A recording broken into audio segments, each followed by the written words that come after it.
Today we are going to start exercise 13.3.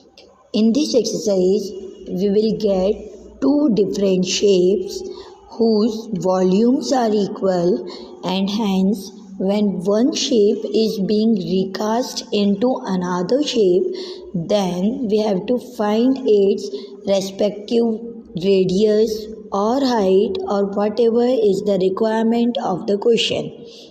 Okay, always remember, whenever any one shape is being recast or melted into another shape, then at that time the volume of both the shapes always remains equal. With this concept only, we are going to solve our next exercise. First question is, the metallic sphere of radius 4.2 centimeter is melted and recast into the shape of a cylinder. See here what we can see. We can see here that it is told that a metallic cylinder is there which is being melted and then recast in the shape of a cylinder. A metallic sphere is changed into a cylinder of radius 6 centimeter. Then we have to find out the height of the cylinder. एक sphere को melt करा गया, melt करके एक cylinder के shape में change किया, तो क्या हुआ, दोनों का जो वॉल्यूम है that volume will remain equal. Therefore, what we will do here, volume of sphere will become equals to the volume of cylinder. Volume of sphere अगर volume of cylinder के equal है, then put up the formula of both. Volume of sphere is 4/3 pi r cube, which is equals to volume of cylinder pi r square h. For sphere, the radius is given as 4.2 and for cylinder the radius is given as 6. That values we will substitute here, and hence after substituting do the calculation. After calculating we will get here the value of h is equals to 2.74 centimeter. ठीक है, h की value हमें find करना है, तो volume of sphere divided by pi r square कर दिया जाएगा, तो यहाँ से हमें h की वैल्यू फाइंड होगी. In the same way, next question tells that a metallic sphere of radius 6, 8 and 10 centimeters respectively are melted into a single solid sphere. तीन मेटलिक स्फीयर्स हैं, तीन मेटलिक स्फीयर्स को मेल्ट कर एक single बड़ा solid sphere बनाया गया. तो हमें इस नए स्फीयर की रेडियस फाइंड आउट करनी है. We have to find that what is the radius of this new sphere. यहाँ दिया हुआ है कि ये जो तीनों मेटलिक स्फीयर्स हैं, one is having the radius as 6 centimetre, another one radius as 8 centimetre and third one radius as 10 centimetre. तो यहाँ भी क्या किया जाएगा, तीनों के वॉल्यूम को प्लस कर लिया जाएगा. 4/3 pi r1 cube plus r2 cube plus r3 cube. This will be equal to 4/3 pi capital R cube. Here R1, R2 and R3, these are the radius of all these three spheres, and capital R is the radius of the resultant new sphere. ठीक है, यहाँ solve करने में 4/3 पाई से 4/3 पाई आपका cancel हो जाएगा. We will get R1 cube plus R2 cube plus R3 cube is equals to capital R cube. Now put up all these values and solve it. Then after solving we will get here the calculation is r cube is equals to 1728, और r cube यदि equal है 1728 के, then r will be equals to cube root of 1728, और इसका cube root equal होता है 12 के. So here we will get that the answer of radius of new sphere is equals to 12 centimeter. This we can write as capital R, क्योंकि नया sphere जो हमने बनाया था उसकी रेडियस को हमने कैपिटल R सपोज करा है. Done. In the same way, next one, a 20-meter deep well with diameter 7 meter is dug and earth from the digging is evenly spread out to form a platform 22 meter by 14 meter. Find the height of the platform. यहाँ हमें ये बोला गया है कि एक well है जो कि सिलेंडर की शेप में है. इस सिलेंड्रिकल वेल को डिग करा और डिग करके इसके अंदर की जितनी भी सॉइल थी, जितनी भी मिट्टी थी, उसको बाहर निकाल कर एक प्लेटफॉर्म के शेप में स्प्रेड करा गया. ठीक है, मतलब क्या हुआ कि इसके अंदर से जितनी अर्थ डिग हुई है, जितनी भी सॉइल निकली है, उस सॉइल का वॉल्यूम इक्वल है इस रिजल्टेंट प्लेटफॉर्म के वॉल्यूम के. तो same thing we will do. Volume of cylinder becomes equal to volume of platform. ये जो प्लेटफॉर्म है it is in the shape of a cuboid. तो इसको क्यूबॉइड के वॉल्यूम के इक्वल करिए. Volume of sphere, volume of cylinder means pi r square h. This pi r square h will becomes equals to l into b into H.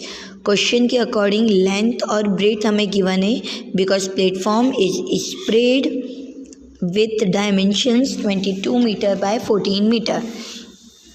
The diameter and the height of the platform of the cylindrical well is also given. Put up all the values. सारी values को put up करके उसका calculation करिए. Calculation जब हम करेंगे then it will become pi r square h is equals to area of platform into the height of platform. Pi r square h, pi r की value हो जाती है 7/2 और एच की वैल्यू होगी 20 is equals to 22 into 14 into h. So h will be equals to this full calculation. इस पूरे को कैलकुलेट करने के बाद we will get answer as equals to 2.5 metre. मतलब यहाँ से जो अर्थ का जो जितना भी प्लेटफॉर्म बना है उस प्लेटफॉर्म की जो हाइट होगी that height is equals to 2.5 metre. Okay, see the next one. A well of diameter 3 metre is dug 14 metre deep. एक वेल है जिस वेल का डायमीटर अब हमें गिवन है 3 मीटर और इसको डग किया गया. डग मतलब उसे खोदा गया with the depth of 14 metre. 14 metre की डेप्थ तक उसे खोदा गया. The earth taken out from it has been evenly spread around it in the shape of a circular ring. यहाँ डायग्राम में आप लोगों को दिख रहा होगा कि इसके अंदर की जो अर्थ है उस अर्थ को इस तरह से एक सर्कुलर रिंग के शेप में पूरे को फैला दिया गया है. Of with 4 metre to form an embankment. क्या बनाया है इन्होंने? यहाँ पर एक एम्बैंकमेंट बनाया. What do you mean by embankment? Embankment means आपने देखा होगा कहीं भी गांव वगैरह में वेल जो रहती है उस वेल के आसपास की जो मुंडेर होती है जिसे चबूतरा बोला जाता है, जिस पे मोस्टली लोग बैठते हैं, उस पार्ट को बोला जाता है एम्बैंकमेंट. तो हमें फाइंड करना है यहाँ पर the height of the embankment. वो जो एम्बैंकमेंट है उस एम्बैंकमेंट की हाइट क्या होगी, ये हाइट हमें फाइंड करना है. गिवन वैल्यूज़ हमने सारी लिखी. गिवन वैल्यूज़ के अकॉर्डिंग फिर वही होगा कि volume of the soil dug will be equal to the volume of the earth used to make an embankment. जितना सॉइल बाहर निकली है उसी सॉइल का हमने ये एम्बैंकमेंट बनाया. ठीक है, तो volume of the soil, soil का वॉल्यूम सिलेंडर के शेप में, ये वॉल्यूम इक्वल होगा to the volume of the embankment. Values put up करेंगे जब हम, तो वैल्यू क्या हो जाएंगी यहाँ पर? This values will be pi r square h. See you can see here, let me enlarge it. Yes,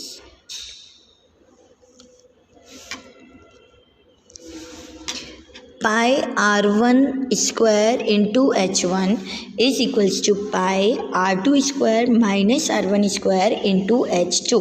अब हमने यहाँ पर ये पार्ट क्यों करा? क्योंकि देखिए दिस वाज अवर डायग्राम, इसके आसपास ये एम्बैंकमेंट बनाया गया, तो इसके अंदर की जो अर्थ है ये वॉल्यूम तो ये हो जाएगा पाई r1 square h is equals to the volume of this embankment. This embankment is again in the shape of a cylinder.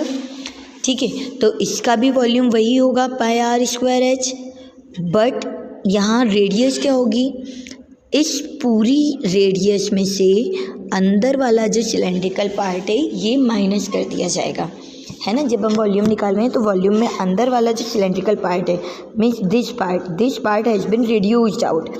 इसको रिड्यूस करने के लिए हमने R2 स्क्वायर में से माइनस करा अंदर का cylindrical part means R1 square. So we are substituted this value pi R1 square H1 is equals to pi R2 square minus R1 square into H2। इसे हम वॉल्यूम ऑफ होलो सिलेंडर भी बोल सकते हैं क्योंकि जो एम्बैंकमेंट बना है ये एक होलो सिलेंडर के फॉर्म में है, ठीक है। Now put up all the values, after substituting we will get the value of H as 1.125 meter, that is the height of the embankment. Height of this embankment is equals to 1.125 meter. Now see the next question.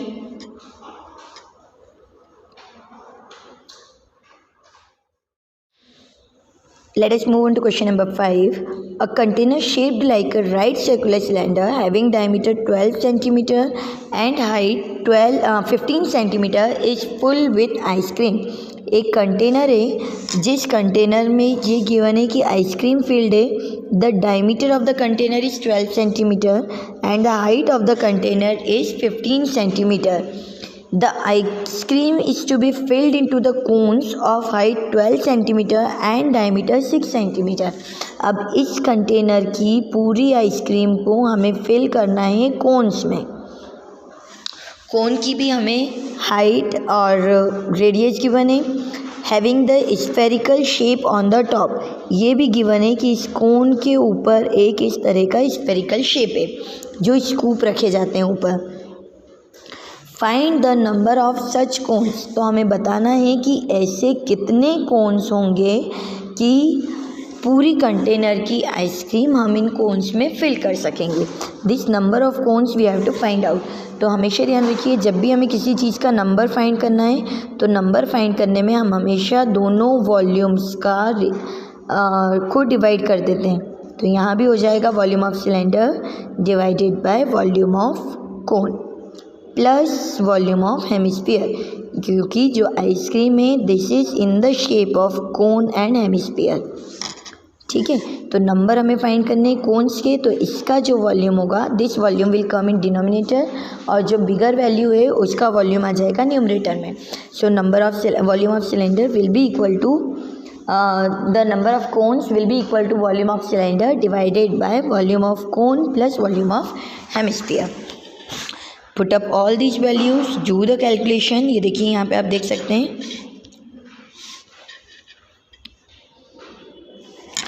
here you can see this is the volume of cylinder. This volume of cylinder is equals to n multiplied by volume of cone plus volume of hemisphere. सारी values को put up करके calculation करिए। After calculating we will get that the number of ice cream cones is equals to 10। यहाँ पे जो number of ice cream cone होंगे वो equal हो जाएंगे 10 के। Done, okay. Now see the next one, question number 6. Here again we have to find out the numbers. How many silver coins? How many silver coins मतलब यहीं पहली line से हमें पता चल रहा है that we have to find out the number of silver coins. Silver coin का शेप कैसा होता है? It is in the shape of a cylinder. कोई भी सिल्वर कॉइन हमेशा सिलेंड्रिकल शेप में होता है। 1.75 in the diameter and the thickness of 2 centimeter is melted to form a cuboid of dimensions this and this. Okay, 5.5 centimeter, 10 centimeter and 3.5 centimeter. कितने silver coins होंगे जिनका कि डायमीटर 1.75 सेंटीमीटर है और थिकनेस 2 सेंटीमीटर है, 2 मिलीमीटर है, sorry, the thickness of the coin is given is 2 millimetre. Okay, silver coins with diameter 1.75 अगर diameter है तो रेडियस हो जाएगी 1.75 divide by 2। The thickness is given is 2 mm। 2 mm को हमने 10 से डिवाइड कर लिया, this becomes 0.2 centimetre. How many number of coins will be there? जिनको क्यूबॉइड से मेल्ट करा गया। तो अभी मैंने बताया था जिस भी चीज़ का हमें नंबर फाइंड करना है, नंबर ऑफ़ कॉइन्स अगर हमें फाइंड करना है तो वॉल्यूम ऑफ कॉइन्स को हम लेंगे डिनोमिनेटर में और वॉल्यूम ऑफ क्यूबॉइड चला जाएगा न्यूमरेटर में। ठीक है, नंबर ऑफ़ कॉइन्स अगर फाइंड करना है तो जिसका नंबर फाइंड करना है उसी का वॉल्यूम आएगा डिनोमिनेटर में। तो यहाँ नंबर ऑफ़ कॉइन्स के लिए वॉल्यूम ऑफ कॉइन हुआ डिनोमिनेटर में और वॉल्यूम ऑफ क्यूबॉइड हो जाएगा न्यूमरेटर में। दोनों का वॉल्यूम फाइंड करो, वॉल्यूम फाइंड के डिवाइड करो, again you will get the correct answer. Calculations हैं, प्योर कैलकुलेशन है इस चैप्टर में, इसके अलावा और कुछ भी नहीं है। जस्ट क्वेश्चन को अच्छे से समझो और कैलकुलेट करो। Okay, next one,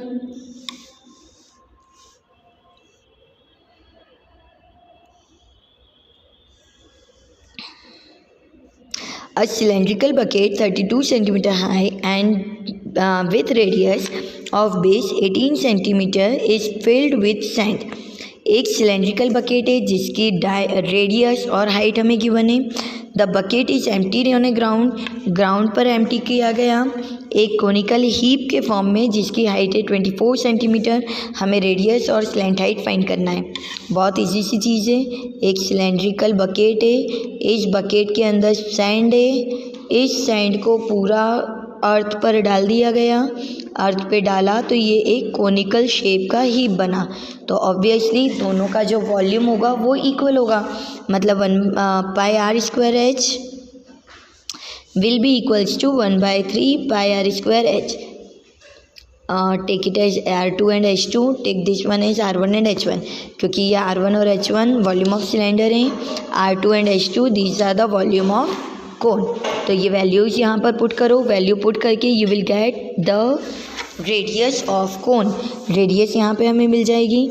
after finding out the radius then we have to find out the slant height. Slant height का क्या रिलेशन होता है रेडियस से? Slant height of a cone is equals to square root of r² plus h²। तो जब हम radius find कर लेंगे, रेडियस फाइंड करने के बाद वैल्यू को यहाँ पर पुटअप करिए, पुट करके और फिर सॉल्व करिए। So you will get here the slant height of the cone also. Okay, now see the next question. Question number 8. Water in a canal 6 meter wide 1.5 meter deep is flowing with the speed of 10 kilometer per hour।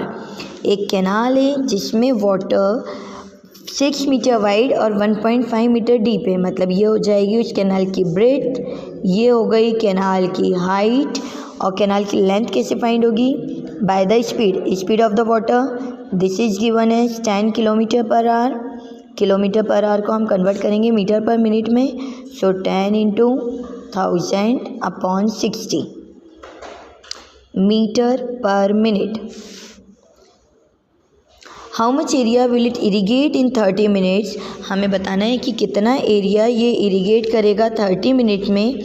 If 8 centimetre of standing water is needed, यदि 8 centimetre standing water needed है तो सबसे पहले तो यहाँ find करिए volume of canal.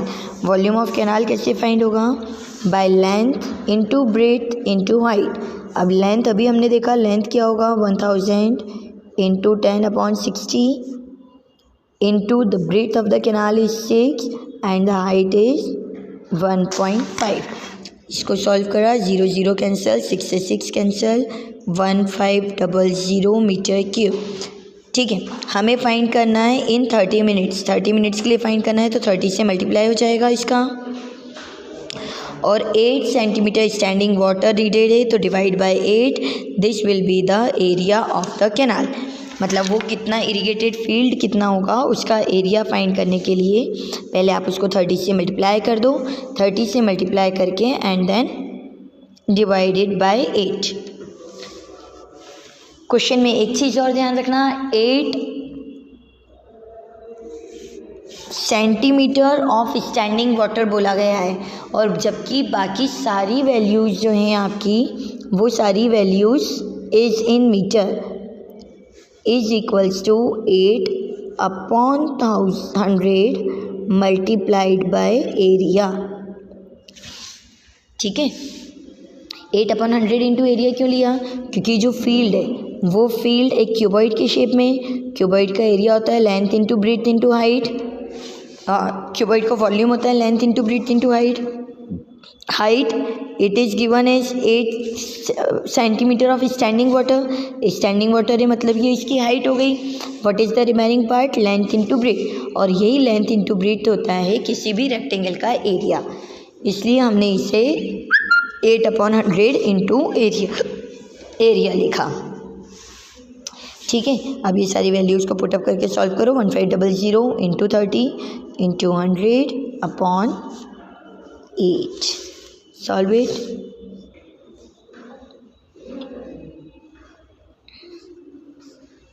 To 4 ज़ा 8, 2 15 ज़ा 4 1 ज़ा 4 25 ज़ा 100। नाउ 1500 इंटू 15 इंटू 25 सारा कुछ मल्टीप्लाई करके it will be equals to 5,62,500 metre square. इतना area will be irrigated in 30 minutes. चलिए last question of the exercise. Last question है, a farmer connects a pipe of internal diameter 20 centimetre. एक farmer है जो एक pipe को connect कर रहा है जिसका इंटरनल डायमीटर गिवन है 20 centimetre from a cylindrical tank in her field which is 10 metre in diameter and 2 metre deep, जिसके की डायमीटर गिवन है 10 मीटर और 2 मीटर डीप है। If water flows through the pipe at the rate of 3 kilometre per hour, यदि इस pipe में से जो वाटर फ्लो हो रहा है ये 3 किलोमीटर पर आवर की स्पीड से फ्लो हो रहा है, then how much time will the tank fill. हमें बताना है कि टैंक कितने टाइम में फिल हो जाएगा। तो इसके लिए हमने कंसीडर किया area of cross section of the pipe, जैसा कि फिगर में गिवन है। रेडियस 20 सेंटीमीटर है, जबकि देखिए यहाँ पे डायमीटर जो है वो मीटर में गिवन है। Radius is in 20 centimetre, diameter is in metre, तो सेंटीमीटर को कन्वर्ट कर लेंगे हम मीटर में। So it will become 20/200 metres. 20/200 metre means it will be equals to 0.1 metre. ठीक है, इसी के साथ एरिया ऑफ क्रॉस सेक्शन, जब हम इसका एरिया निकालेंगे तो area of circular part it is pi r square, मतलब ये हो जाएगा 0.01 metre square. It's not metre cube, metre square. ना स्पीड ऑफ द वाटर, जिस स्पीड से वाटर फ्लो हो रहा है, this speed is given as 3 kilometre per hour. 3 kilometre per hour को कन्वर्ट करा हमने मीटर पर मिनट में। किलोमीटर को भी हम कन्वर्ट कर लेंगे मीटर्स में, सेंटीमीटर को भी हमने कन्वर्ट करा है मीटर में। तो जब इसे मीटर पर मिनट में कन्वर्ट किया it becomes 50 metre per minute. तो volume of the water flows in 1 minute is equals to 50 metre. तो volume of water flows in t minutes, क्योंकि हमें टाइम निकालना है कि कितने टाइम में पानी फ्लो हो रहा है। तो volume of water flows in t minutes is equals to t multiplied by 50। ठीक है, so now the radius of the tank, अब यहाँ से जो टैंक की रेडियस है this is equals to 5। Finally वही किया जाएगा, दोनों के वॉल्यूम्स को इक्वल कर दीजिए। t into 0.5 pi, this will be equals to pi into r square into h2। R square h pi r square h, it is the volume of cylinder, और ये हो जाएगा volume of water in t minutes. So multiply, equate both these values. After equating we will get here the answer of t is equals to 100. It means in 100 minutes the tank will be filled. 100 minutes में ये tank पूरी तरह से fill हो जाएगा। ठीक है, look at all the questions and then इसके बाद भी अगर किसी क्वेश्चन में किसी भी तरह का कोई डाउट होता है आप लोगों को, then you can call me और व्हाट्सएप में पूछ सकते हैं आप लोग कॉल करके। ठीक है, till then have a nice time.